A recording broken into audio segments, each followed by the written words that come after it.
L'Organisation des Nations Naciones Unies Unidas para la Educación, Science and Culture.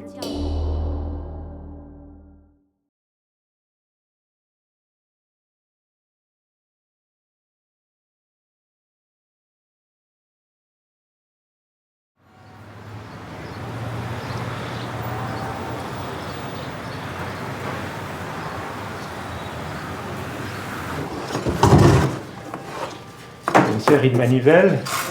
Alors ça concerne les tentes qui étaient à l'extérieur. Vous voyez, on peut les mettre là-dedans et puis vous pouvez remonter, ça marche encore, hein, ça tourne, il y a un cliquet.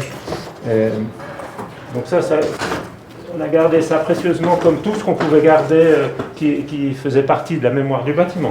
C'est des jolies pièces. Ici, il y a plein de mécanique, c'est ravissant. Vous voyez, il y a des petites vis ou des petits rivets. Alors tout ça, c'est vraiment la mémoire de la construction de ce bâtiment. Vous voyez, au fond, quand on touche ces éléments, ça vous rappelle immédiatement où on les a pris, d'où ça vient, pourquoi c'était fait comme ça. On voit la matière d'origine. C'est un bâtiment, si j'ose dire, c'est fait de chair et de sang. Hein. C'est comme un être humain. Tout ce que vous voyez dans les livres, c'est souvent très intéressant, mais c'est un petit peu abstrait. Tandis que là, vous pouvez toucher les choses, vous les voyez.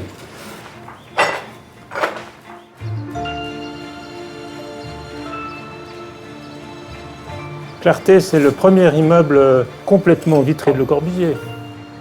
On retrouve vraiment l'idée du mouvement moderne, des immeubles industriels. Et c'est vrai que quand on vit ici, la lumière est très présente et très agréable. C'est un endroit magnifique pour ça. C'est très très agréable à vivre. Le quatrième. C'est peut-être ces pièces-là qui sont un tout petit peu plus Là, c'est un peu marquées, plus exposé, un peu plus marqué, oui. mais les rivets, non. Les rivets, c'est la même chose. Oui. Ça ne s'arrête pas tout à fait. Un bâtiment comme ça ne s'arrêtera jamais. Donc on doit avoir des gens, on doit avoir des copropriétaires qui comprennent qu'il faut continuer à entretenir. Et puis il faut qu'il y ait des équipes qui soient là pour dire « Ah, attendez, là, c'est là que ça ne va pas, il y a un petit problème. » Même si on a beaucoup d'informations, on a bien gardé tous les plans, oui, etc. Mais il y a une mémoire quand même humaine qui est plus importante que tout ce qu'on peut trouver sur les ordinateurs. Je pense que ça, c'est très important. Et puis c'est un vécu, on a des souvenirs de ce qui s'est passé exactement. Et je pense que ça, ça se transmet que de personne à personne.